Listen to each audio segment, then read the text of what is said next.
Hi, welcome to this week's episode of Break Room. I am sitting with Kelly Nash, who I'm so excited for her to be here. Me and Kelly have been connected for quite some time, I think since almost COVID, and we can probably get more into that into the episode, but Kelly is a phenomenal individual, and I'm really excited for her to be here today.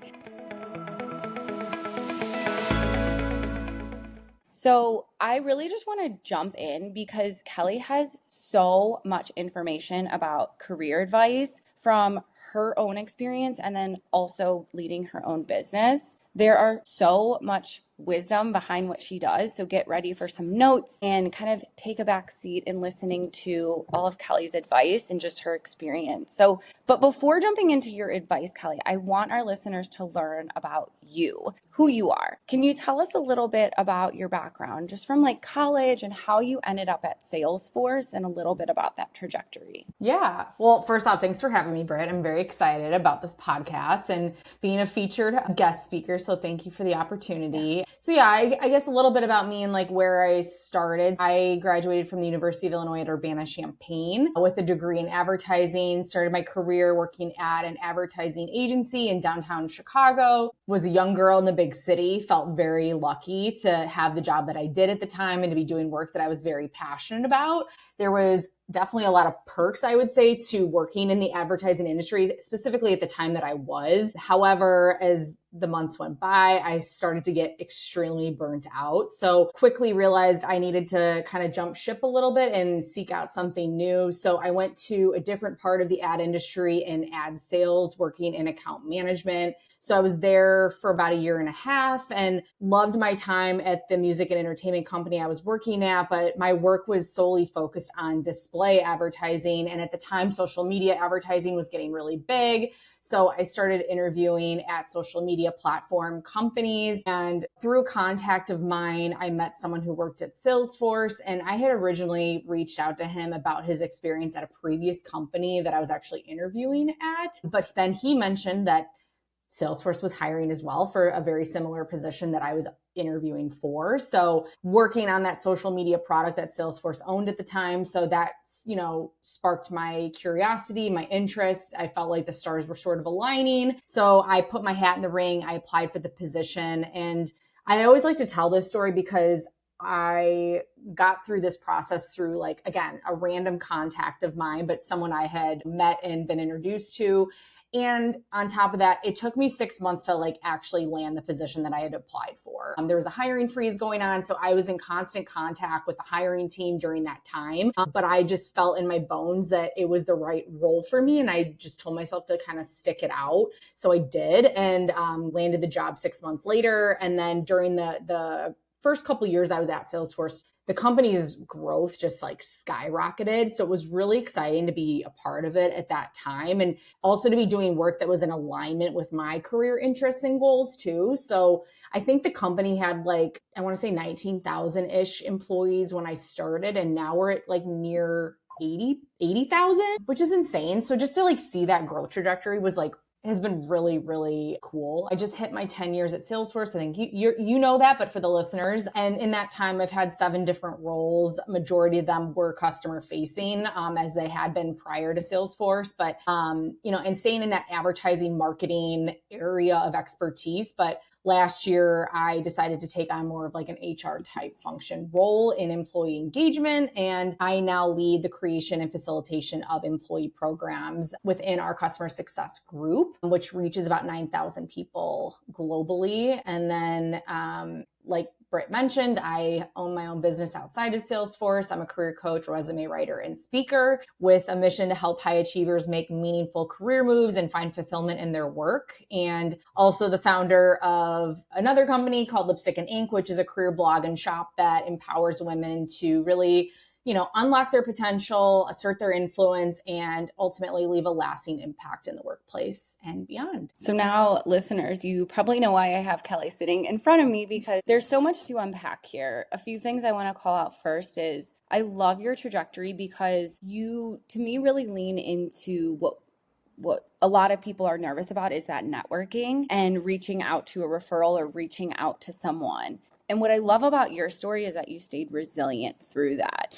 a lot of people come to me in that first month where they feel like they've reached everyone in their network when they're looking for a job. And it's frustrating. But what I'm hearing from you is that you said it took 6 months to keep going. And I think that's important for listeners because for some people it's 6 months, for some people it's a year. When I was Yeah. at L'Oreal, there were many candidates that it took a year to get hired because there's a lot of different roles and a lot of different things happening behind the scenes that you don't see as a candidate that do slow it down or put a freeze on things. So I want to call out your resilience during that time because you could have easily thrown your hands up and walked away and thought, this isn't for me. So I love that piece of your story. We're going to definitely get into your side business and more advice there. But what I want to ask more about is the opportunities you created at Salesforce. A lot of professionals are at a company and they're in a job, and then they feel that there's no next steps because no one is helping them, no one's guiding them unless they were to go to a coach.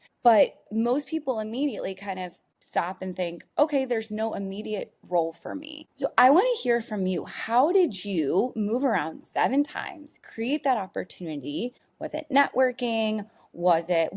What were you doing that you think really stood out for you to help kind of facilitate these new opportunities, especially the one you're in now? Yeah, I feel like what you heard in the beginning of me sharing my story is that like I was sort of always looking for like what's next, right? And like taking a step back and like assessing how I'm feeling, am I growing, like asking some of those like tough questions that you sometimes have to often ask yourself. And so I've always been sort of that person that asks like, what's next, right? I don't want to stay stagnant. So when I notice I'm getting too comfortable, I see that as a signal like that's time. It's time to change. And so my goal is to always continue looking for areas where I can stretch myself and learn those new skills and experience new things. I'm fortunate that in the last 10 years, I've been able to do that consistently at a company like Salesforce. If you're in an environment where you see opportunities beyond the role that you're in, it's like, why not explore that beyond just like looking externally, right? But if you sort of see the writing on the wall, I definitely understand why people would be like, I need to get out of this company. I need something new. But in my case, I saw the company was growing, right? I saw different areas of where I could utilize my skill set, but also grow my skills and my experience. And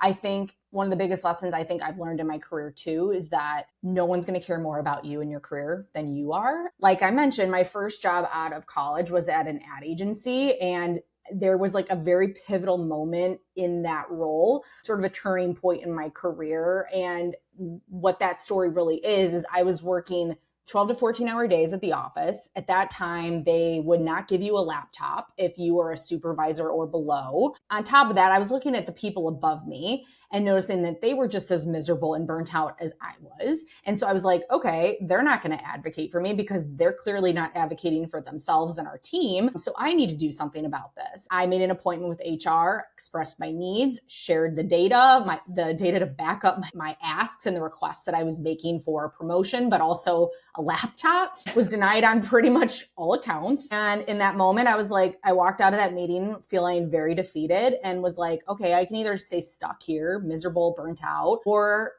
I can make a move and find a company that does value me. So again, kind of going back to that, if you're in a role that you're in, like burnt out, stuck, unfulfilled, it's like asking yourself, do I see any other opportunities at this company? If the answer is no, obviously look elsewhere. If there is opportunities within the company, stay there, explore, right? Just like you would an external role. And so when I started at Salesforce too, I noticed that, I need to continue advocating for myself and looking out for my best interest because it was a massive company even then. And I knew that I had to master that art of self-promotion so that the right people knew me and in the work that I was doing. So I kind of had to push myself to be uncomfortable and do that and share and vocalize my accomplishments, my client wins, right? For me to kind of boost that exposure and visibility at the company. And because, Salesforce is in tech, the tech industry is constantly changing. There's constant change. I needed to be, on the cusp of that change, follow the trends of where the company was going to ensure that I was consistently growing and transforming my career appropriately too, but also finding roles that were actually in alignment with what I wanted as well. Yeah. So many things I'm thinking of right now as you walk through this. The first thing is self-promotion.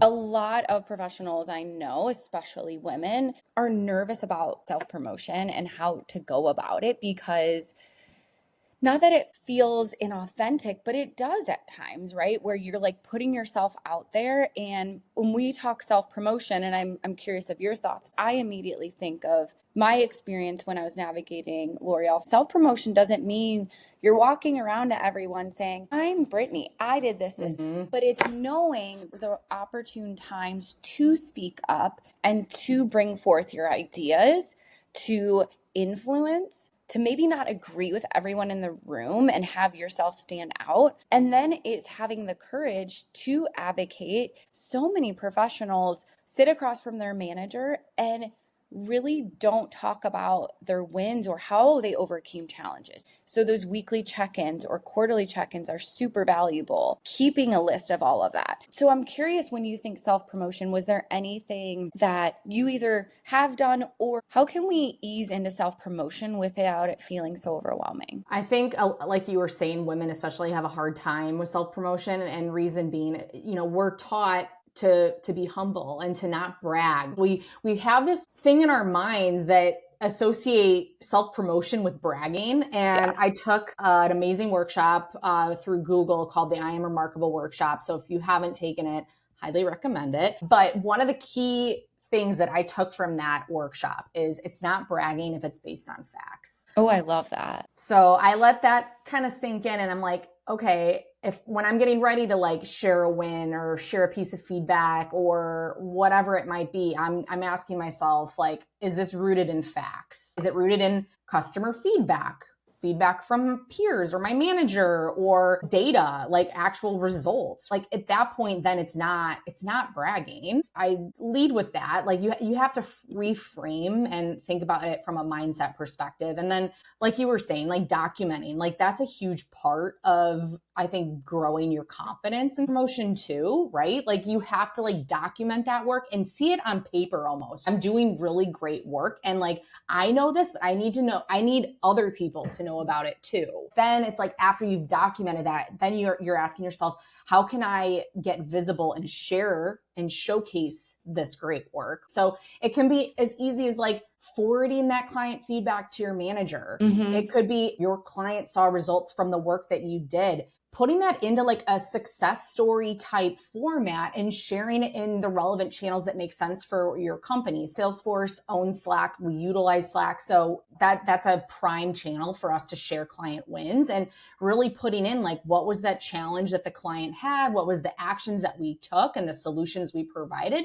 And then what were the results? So you're not only showcasing like, look at the great work I'm doing, look at my client win, but you're also providing people information of how they can replicate that themselves. So you're coming at it from a lens of like service too. So I think when you come at it from the lens of, okay, it's not bragging if it's based on facts, and I'm going to help someone through sharing this as well, it becomes less overwhelming and less icky. Last thing I'll add to that is I always try to come back to the impact. And I know you just mentioned that too. Like, what have I done that has impacted the business or impacted those that I've hired or whoever I'm working with in my population? Because then it creates this ripple effect and kind of a really powerful moment versus just I'm me and I did XYZ. So I always think, like what you just said, it really is about that impact, across the board. I love that so much. Just to add to that too, as a recruiter, hiring manager, like you can probably attest to this too, but like harnessing those stories is good, not only to like self-promote, but it's good to like add to your resume, right? Yeah. Think about how to prep for an interview. You're going to need stories to back up your skill set and your experience. So it's like constantly thinking about the work that you're doing and asking what is the impact of this? What is the value that I'm bringing? Because again, as a resume writer, I see a lot of resumes that just showcase responsibilities. Okay, that's great, but like, what was the impact of the work that you did? Yeah, absolutely. Oh, and that could be a whole other part two of a podcast, or maybe like part 3, 4, 5, because yes, stories, hence why we're talking today, stories are super powerful to help the hiring team, such as myself, understand your potential. The market is moving into skill-based hiring versus only looking for the super hard skills, because with everything happening across the board from AI to digital, not everyone has those skills initially. But if you have the stories to replicate, hey, I'm a resilient, or I know how to navigate very highly critical, challenging situations. Those are actually more powerful than you coming to me and saying, hey, I know how to do this part of the job. So stories, we can't reiterate enough. They are very impactful for interviews and just self-promotion. I want to get into just one more piece of who you are, because that's how we met, was you really leaning into this space of career coaching, writing. How did that start? I'm guessing it was a passion project, but I want our listeners to hear how that started and how it built, because I think there's a lot of power in leading with a passion first and letting it all kind of develop after. So I want to hear a little bit more. Totally agree. Because yeah, I did not start my business saying, I'm going to start a business. Like it did not happen that way. If you would have asked me 5 years ago, like, are you going to be a business owner? Are you going to own your own business someday? I would have been like, what? No, that's not even on my radar. It happened very organically, right? And it started with me creating my career blog, Lipstick and Ink, which happened in early 2018. So it's crazy. That was like almost 7 years ago now. But yeah, at that time, I was fresh off getting married and honeymooning, and I had all this extra free time now that I wasn't like planning a wedding, because that took up so much of my free time at the time. But I was like, okay, I want to find something fulfilling to do, to spend my extra time that I have outside of work. I felt this like inner nudge from the universe to start writing again. It was something I always loved to do as a kid, but put off through a lot of my 20s, just again, hitting life milestones, focusing on building my career, climbing the corporate ladder. And so Lipstick and Ink was really a chance for me to not only write about my experience as a corporate professional, getting sucked into those periods of burnout, like I mentioned, discovering my voice, learning how to advocate for myself, and then waiting the 6 months to land my job at Salesforce. But it was also an opportunity for me to share career resources and career advice that I had, and resume tips for people that naturally already came to me for that stuff. But I was like, how can I think bigger and like get it out to more people and showcase my thought leadership in the space? Really wanted women in particular to realize the potential within themselves, much like I had, and know that they had the power to make an impact and find fulfillment in their work. And so it was blending that, that passion for writing, my interest, my knack for career development, that really became the dual magic, I like to say, behind my blog. And then really what came next after that, because from posting on my blog and putting myself out there, people started to ask me for resume reviews, right? And at the time I would do it for free because I love to do them. But then it got to be unsustainable. And I was like, and then a lot of people were telling me like, you need to start charging for this. And I was like, good call, good point. So I did. And then from that point, like 2020 hit, like we were just actually randomly just brought up, COVID hit, a lot of people were getting furloughed, laid off at that time. And so I had connections with a career coaching company here in Chicago called Ama La Vida Coaching. And I knew one of the co-founders, and she had asked me to be a part of this like COVID coalition of offering folks, free resume reviews and career advice. So I raised my hand because I was like, how can I be of service during this really hard time for a lot of people? And it was through those conversations that people started asking me, oh, do you offer career coaching beyond your resume reviews and things like that? Again, never thought I was going to be a career coach. I quite frankly didn't even really believe in career coaching at the time. And again, just kind of like listening to the universe, feeling the nudges. And so I went through an accredited ICF coaching program in like late 2021, and then started offering my coaching services and then building my coaching business from there. And since early 2022, I have coached and consulted like the most incredible, inspiring, driven individuals. And I'm just grateful that I've been able to play that small part, in their career journeys. It's been so fulfilling for me to see what they want in their career, to have that fulfilling aspect in their life. And my goals for my business, I think for the future, is just to continue expanding.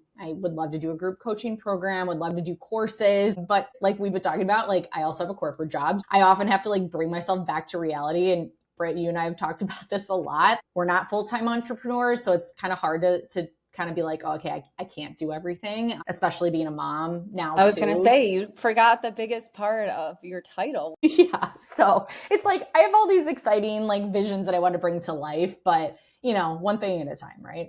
And I think what's amazing, and this is why I love your story, because ours overlap a lot, is we started with this passion and this idea. So similar to you, when I started even thinking about career coaching, it was the same thing.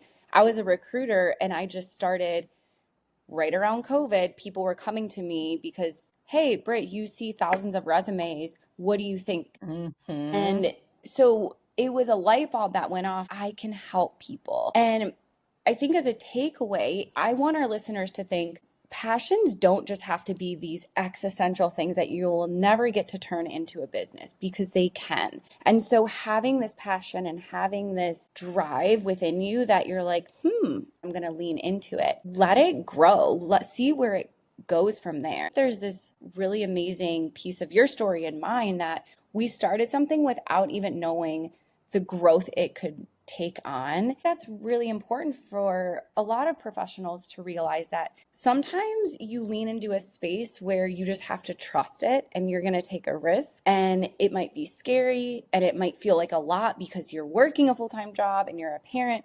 But you know what? Lean into that space. I know that I've started these side hustles that might have just been a passion project. And it's like, don't underplay your passions and what you really love, because it actually can get you somewhere. So I just love that part of your story. And it's what brought us together. Yeah. No, I love it. I love it. I know we met through Instagram of all places, and I feel like it's amazing, like what's come of it. And again, that has been a result of me, again, putting myself out there, creating that social presence, right? Again, just putting myself out there, not knowing like what's going to come of it, but just doing it because it's something I love. And I think that passion shines through when you do find something that you love and like it is fulfilling. And I think on that note too, it's like, I think a lot of people get caught up in the passion and fulfillment career wise. And it's like, your job doesn't always have to be that, right? Like Yes. it can have components that you get, you know, some fulfillment out of. And maybe you are getting more of that passion fulfillment outside of work, like a lot like I have. Like when I was growing my career at Salesforce, I was doing work that I liked. Like I liked being customer facing, but at the same time, it wasn't like stuff I was like, oh my God, I love this work. And then so I was like, what can I do that's going to be really fulfilling Yeah. while I have a corporate salary and I'm doing work that I still like, but I'm growing myself in other ways as well. So I feel like it's just like, how can you, you know, be a little bit more creative and look at your life as a whole and not just put your eggs all in one basket into one job? Like there's so much opportunity outside of just like that corporate job too. Yeah. And that's where our generation is moving. I remember hearing this stat recently, and it was like around 60% or over of Gen Z alone have side hustles. And that is amazing, because Wow. I feel like as millennials, we were kind of the first generation to start thinking about it and actually say, hey, I'm going to work full time, but I'm also going to do something I even love more. And now I think with content creation and so many different things out there, influencers, there's a whole generation that is actually like, hey, I'm absolutely doing both. So I love that we talked about that, because I do think, as the theme of kind of what we've discussed, our transitions, and I feel like you as a professional, but anyone listening, it's really about allowing yourself to ask those tough questions, but then transition into these spaces that might feel a little uncomfortable. Mm-hmm. And like you have a million balls that you're juggling, but like lean into it, because it really, to me, there's so much great growth from it. I like ending every break room discussion as if we are in a break room talking together. Wouldn't that be fun, Kelly, if we just, we probably would never get any work done though. No. Well, maybe we would, but like after a long chat. Right. We would definitely be great at brainstorming, and then we'd be like, oh, but We got to do the work now. I want to ask them just like quick questions to learn a little bit more about you for our listeners. So what is your super strength and superpower? I would say, you mentioned it just a little bit ago, but like juggling. So like juggling and executing a lot at once. I'm a Virgo, and I've been told as a Virgo, I do more in a day than the typical person. So I kind of, I take that in pride. When I just talk with you, I'm like exhausted listening to so many of the things. What do you typically like? What's in your cup if you're going on a break from work? What is your go-to drink? So Salesforce has a new like office in Chicago and it's a beautiful tower. And we have this Ohana floor at the top of the building. It's on the 57th floor. It's our barista bar. And so I'm usually going up there during a break to get like a chai tea latte or some fun drink. Okay, I love Coffee it. drink. And I want to come back to Chicago and visit that office because that sounds Yes, awesome. you should. Lastly, is what one piece of advice has been handed down to you that has really impacted your career and you want to share out with listeners? I would say that like nobody knows what they're doing. And like we're all trying to figure it out. I love And that. so I think when you're thinking about like feeling like an imposter, remembering that like we're all feeling that at some point in our lives and our careers, I love especially when that. we're uncomfortable. It's so true. Some of the time I just show up and say what I think might be the right answer. And when Hope for people the are best. great, yeah, it's so great. Well, I can't thank you enough for being here, Kelly. You are amazing You. and you have so many other tips to share. I will link all of your social platforms to the show notes because I want everyone to connect with you and follow you. And also just excited to see where your journey goes from here at both Salesforce and in your business. So thank Love you it. so much for your time. I Thank appreciate it. you. Thank you. Appreciate you.